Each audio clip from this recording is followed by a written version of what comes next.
अस्सलाम वालेकुम दोस्तों। ड्रामा सीरियल वेरन जी वस्ती ड्रामा में छा थींदो। शाहरुख सार पैगाम हाणे फिरोज खान खे नौकर करे छॾींदो। शाहमीर हाणे सभु ज़िम्मेवारियूं हासिल करे इन ते कब्ज़ो कंदो। फिरोज खान शाहमीर जे ख़िलाफ़ कॾूं खोटरींदो।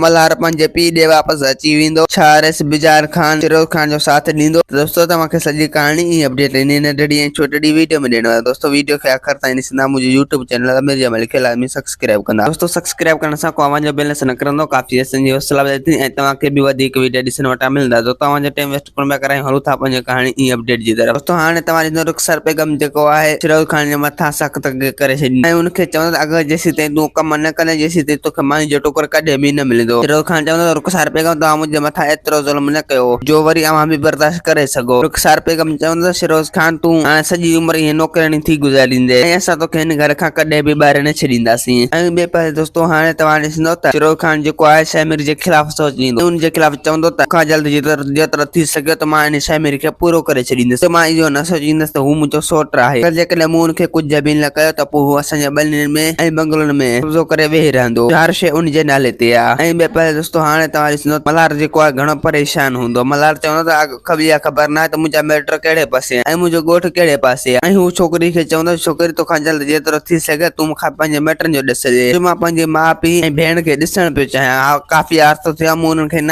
ॾिठो। ऐं ॿिए पासे दोस्तों हाणे तव्हां ॾिसंदो त बिजार खान जा माण्हू बिजार खान खे चवंदा तोखां जल्द जेतिरो थी सघे तूं फिरोज खान जो साथ ॾे न त शाहमीर उनखे अकेलो करे मारे छॾींदो। छो जो शाहमीर इहो पियो चाहे त अगरि जेकॾहिं मूं फिरोज खान खे मारे छॾियो त पोइ उनजी सॼी मिल्कियत मुंहिंजे हवाले थी वेंदी ऐं पोइ सभई माण्हू मुंहिंजे ख़िलाफ़ थी वेंदा, मतिलबु त मुंहिंजो साथ ॾींदा। ऐं ॿिए पासे दोस्तों हाणे तव्हां ॾिसंदो त चंद्रकी जेको आहे घणो परेशान हूंदी। उहो पंहिंजे पीउ खे चवंदी बसि बाबा तूं रुॻो दुआ कर जो ज़रली वापसि अची वञे। अगरि जेकॾहिं ज़रली न आयो त पोइ असां अकेला थी वेंदासीं। दोस्तों उम्मीद त कहाणी आई हूंदी। मूंखे पसंदि असांखे ॾींदा। हाणे जा त वरी तव्हां सां मिलंदासीं कि नई ईंदड़ वीडियो में। जेसीं ताईं पंहिंजो ख़्यालु रखना। खुदा हाफ़िज़।